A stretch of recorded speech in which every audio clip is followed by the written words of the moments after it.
नाम के गांव में सिम्बा नामक एक लड़का रहता था। सिम्बा अनपढ़ था। वो गांव में खेतीबाड़ी किया करता था। एक दिन गांव में सिम्बा की शादी होती है। सिम्बा की बीवी 10वीं क्लास पढ़ी हुई थी। सिम्बा की बीवी कोमल भूत प्रेत को नहीं मानती थी। वह पढ़ी लिखी होने के कारण इन सब में विश्वास नहीं करती थी। सिम्बा के माता पिता ने सिम्बा की बीवी को घर आने के बाद घर में कुछ भी मिठाई बनाने के लिए मना किया। कोमल को सिम्बा के माता पिता की ये बात बहुत अजीब लगी। आखिर इस घर में कभी मीठा क्यों नहीं बनता और सिम्बा के माता पिता ने उसे बनाने के लिए मना क्यों किया। कोमल को शादी से पहले रोज सुबह उठकर पूजा करने की आदत थी और वो भगवान जी को मीठे का ही भोग लगाती और सबको वही प्रसाद बांटती। परंतु सिम्बा के माता पिता ने उसे घर में मीठा बनाने व खाने से मना कर दिया था। इस बात से कोमल बहुत परेशान हुई। कोमल अपने पति सिम्बा से बात करते हुए, आज मुझे माँ पिताजी ने घर पर मीठा बनाने व खाने के लिए मना किया। हाँ कोमल, मैं ये बात तुम्हें बताना भूल गया। क्यों, क्या हुआ? अरे हमारे गांव में मीठा बनाना व खाना बिल्कुल मना है। हमारे गांव में अगर किसी के घर पर भी मीठा आ जाता है तो उसी दिन उसके घर में कुछ अनहोनी हो जाती है। अरे ये कैसे हो सकता है कि सारे गांववासी मीठा बनाने और खाने से डरते हैं? हाँ कोमल, हमारे गांव में एक चुड़ैल का साया है। वो चुड़ैल सिर्फ खाने में मीठा ही खाती है और अगर गांव में किसी के भी घर में मीठा बन जाए तो उस चुड़ैल को पता लग जाता है।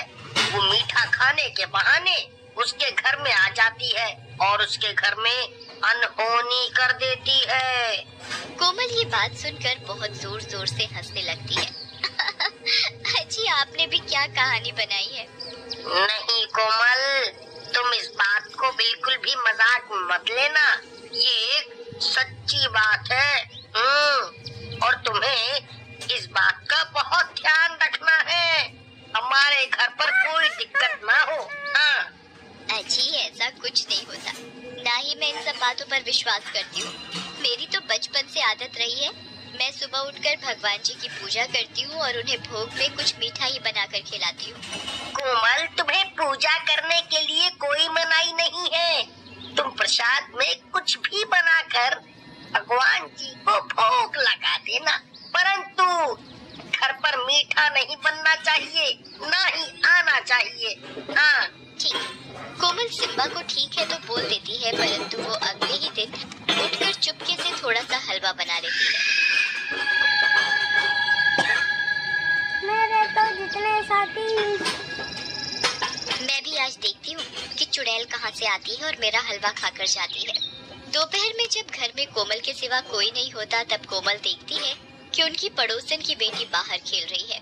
कोमल उसे चुपके से बुलाती है, गुड़िया गुड़िया सुनो, मैंने आज अपने हाथ से हलवा बनाया है, जरा सा खाकर तो बताओ कैसा बना। नहीं आंटी, ये मैं नहीं खा सकती। मुझे मम्मी ने मना किया है मीठा खाने के लिए और आप भी मत खाओ।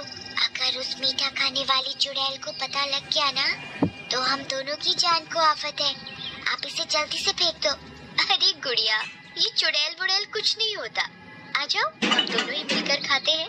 कोमल की बात सुनकर गुड़िया को भी खाने का लालच आ जाता है। ठीक है आंटी, पर आप ये बात मम्मी को मत बताना। अरे तुम इस बात की चिंता मत करो, मैं किसी को कुछ नहीं बताऊंगी। गुड़िया कोमल का बनाया हलवा खाई रही होती है, तभी चुड़ैल को मीठे की खुशबू आ जाती है।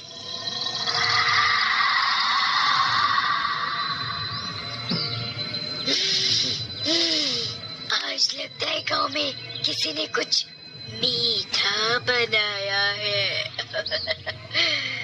आज तो मेरी दावत है।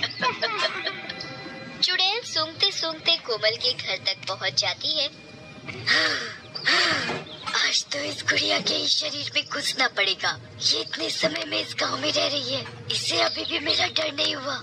इसका तो मैं वो हाल करूंगी कि ये याद रखेगी अच्छे से। गुड़िया के अंदर चुड़ैल घुस जाती है और वो सारा हलवा खप खप करके खा जाती है।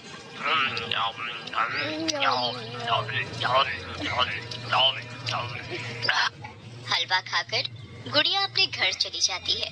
गुड़िया के अंदर अब चुड़ैल घुसने के कारण वो अजीबोगरीब हरकत करने लग जाती है।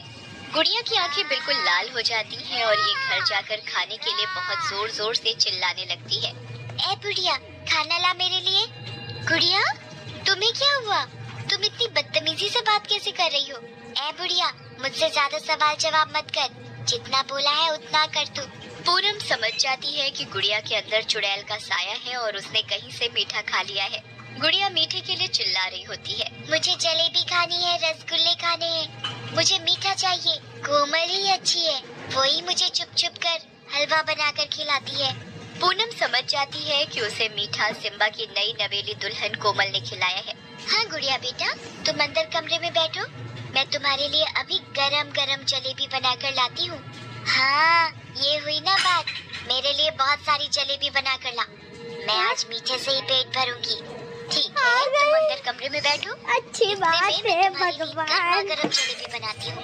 पूनम गुड़िया को जलेबी के बहाने अंदर कमरे में ले जाती है और कमरे का गेट लगा देती है। गेट खोल बुढ़िया, तूने मुझे पागल बनाया है, मुझे मीठा खाना है। गुड़िया पूरी रात कमरे का गेट बजाती रहती है, परंतु पूनम दरवाजा नहीं खोलती। अगले दिन पूनम गांव के बाबा के पास जाती है और उनके पास जाकर बहुत रोती है। बाबा, मेरी गुड़िया को बचा लो, मेरी गुड़िया के अंदर मीठा खाने वाली चुड़ैल घुस गई है, उसे बचा लो बाबा, मेरी बेटी मर जाएगी, उसे बचा लो। इस चुड़ैल ने तो नाक में ही दम कर रखा है, ये आए दिन किसी न किसी गांव वासी के घर पर अनहोनी करती रहती है। इस चुड़ैल का आज कुछ न कुछ तो करना ही पड़ेगा। बस बाबा जी, आप मेरी बेटी को बचा लो। बेटा, तुम्हें पता है कि वो चुड़ैल उसके अंदर कैसे आई? जी बाबा जी, वो हमारे पड़ोस में सिम्बा की नई नवेली दुल्हन आई है, उसने हलवा बनाकर मेरी गुड़िया को खिला दिया है। उसके ही चक्कर में मेरी गुड़िया के शरीर में चुड़ैल ने प्रवेश कर लिया है। कोई बात नहीं बिटिया, तुम फिक्र मत करो, मैं समझ गया अब इस चुड़ैल के साथ क्या करना है। जी बाबा, बताइए। मैं तुम्हें ये गंगा जल दे रहा हूँ, तुम ऐसा करना, आज घर जाकर कुछ मीठा ही बनाना और मीठा बनाते हुए उसके अंदर ये गंगा जल डाल देना और साथ ही वही प्रसाद तुम अपने घर के मंदिर में हनुमान जी को भोग लगाना और उसके बाद तुम वही मीठा प्रसाद के रूप में अपनी बेटी गुड़िया को दे देना। जी बाबा, मैं ऐसा ही करूँगी। बाबा पूनम को गंगा जल थमा देता है और घर पर जाकर मीठा बनाने को कहता है। पूनम घर जाती है और बहुत सारी जलेबी बनाती है। गुड़िया, ये लो बेटा, मैंने तुम्हारे लिए जलेबी बना दी, तुम्हें यही खानी थी ना? ए पागल बुढ़िया औरत, तुझे पता है ना मैं कल से भूखी हूँ, तूने मुझे कमरे में बंद क्यों कर दिया? तुझे तो मैं अच्छे से बताऊंगी, रुक जा, मैं पहले जलेबी खा लूं, फिर देखती हूँ तुझे। चुड़ैल घप घप करके सारी जलेबी खाने लगती है।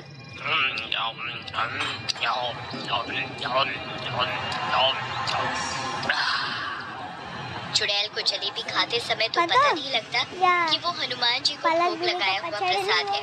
चुड़ैल बिना किसी झिझक के सारी जलेबी खाने में लगी होती है। जैसे ही चुड़ैल जलेबी का आखिरी टुकड़ा खा रही होती है, तभी उसका शरीर जलने लग जाता है। चुड़ैल बहुत जोरों से चिल्लाने लग जाती है।